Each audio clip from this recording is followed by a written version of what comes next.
শীতের রাত, কুয়াশায় চারিদিক ঢেকে আছে। এমনিতেই অন্ধকার রাত, আর এই কুয়াশা যেন অন্ধকারকে আরও দ্বিগুণ বাড়িয়ে দিয়েছে। সবে বাজে মাত্র সন্ধ্যে 7:30, কিন্তু রাস্তায় কোনো জনপ্রাণীও নেই। এই গ্রামের সব দোকানগুলো বন্ধ হলেও নীলু চাচার চা দোকান রাত 12টার আগে কখনো বন্ধ হয় না। লোকটার শুকনো চেহারা, বয়স 60-এর কোঠায় পা দিয়েছে। তবে বয়স 60 হলেও লোকটি এখনো অবিবাহিত। পরনে একটি গেঞ্জি ও একটি ধুতি। শীত হোক বা গরম, নীলু চাচাকে সবসময় এই রূপেই দেখা যায়। নীলু চাচার এই চায়ের দোকান গ্রামের সবচেয়ে পুরনো চায়ের দোকান। তিনি আগে কলকাতায় থাকতেন, কিন্তু ওনার মায়ের মৃত্যুর পর থেকে তিনি এই গ্রামে এই চায়ের দোকান চালান, আর কখনো কলকাতায় যাননি। বেশিরভাগ সময় গ্রামের ছেলেপুলেরা তার ওই দোকানেই আড্ডা দিয়ে থাকে। রাত তখন 8টা বাজে। বাপি এবং গোবিন্দ, দুই বন্ধু, নীলু চাচার চায়ের দোকানে বসে চা খাচ্ছিল ও আড্ডা দিচ্ছিল। চা খেতে খেতে গোবিন্দ নীলু চাচাকে বলল, ও নীলু চাচা, আপনি কখনো ভূত দেখেছেন? নীলু চাচা বলল, হ্যাঁ রে, দেখেছি। কিন্তু কেন, কি হয়েছে, কোথায় দেখেছেন, একটু বলুন না একবার। গোবিন্দর কথা শুনে নীলু চাচা বলতে শুরু করলো, তখন আমার বয়স তোমাদের মতো, 19-20 হবে। সেদিন ছিল 31শে ডিসেম্বর। তাই আমি আমার বন্ধুদের সাথে পার্টি করে বাড়ি ফিরছি।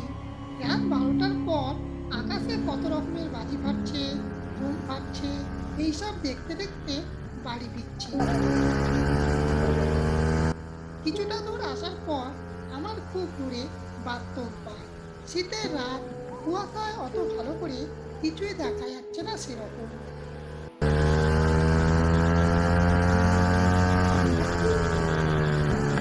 আমি রাস্তার একপাশে বন্ধুর দেওয়া গাড়িটি সাইড করে বাথরুম করতে থাকি। আমি বাথরুম করছি, তখন একটি লোক আমাকে দেখে বলল, ও দাদা, এই রাস্তায় বেশিক্ষণ দাঁড়িয়ে থাকবেন না, বিপদ আছে তাহলে আপনার জন্যে, বলে লোকটি চলে যায়।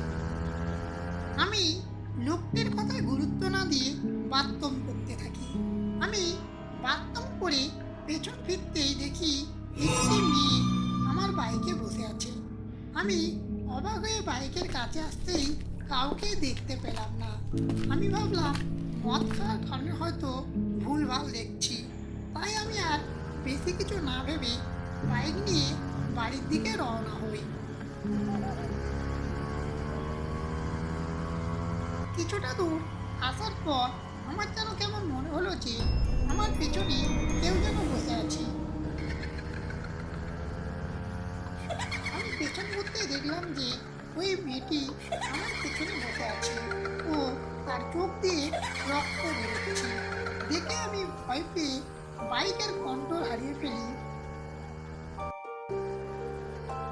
কিন্তু যা হোক করে বাইকটাকে সাইডে দাঁড় করাই। ওই মেয়েটি ওই রকম চেহারা দেখে আমার সারা শরীর কাঁপতে শুরু করলো এবং আমার সারা শরীর থেকে ঘাম ঝরতে শুরু করলো। এত ঠান্ডার মধ্যেও আমার সারা শরীর থেকে ঘাম ঝরছিল এবং আমার পেছনে তাকাতেও ভয় লাগছিল। ভয়ে ভয়ে আমি পেছনে তাকাতে কাউকেই দেখতে পেলাম না। আমি আশেপাশেও দেখলাম, কিন্তু কাউকেই দেখতে পেলাম না। আমি এবার বাইক জোরে চালাতে লাগলাম।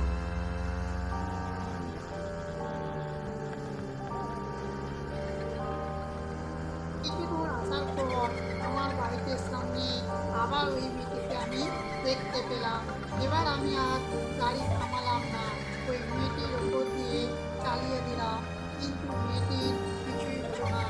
এবার আমি ভুলে গিয়েছিলাম যে ওই মেয়েটি কোনো মানুষ নয়, আত্মা। আমি বাইকের স্পিড আরও বাড়িয়ে দিই। এখন আমি শুধু ঘরে যাওয়ার কথা ভাবছিলাম। তখনই হঠাৎ পেছন থেকে একটি হাত এসে আমার গলা টিপে ধরে আমার কণ্ঠ হারিয়ে যায়, আর আমি গিয়ে একটি গাছে ধাক্কা মারি। সেদিন আমার ভাগ্য ভালো ছিল, তাই সেই রাতে বেঁচে যাই।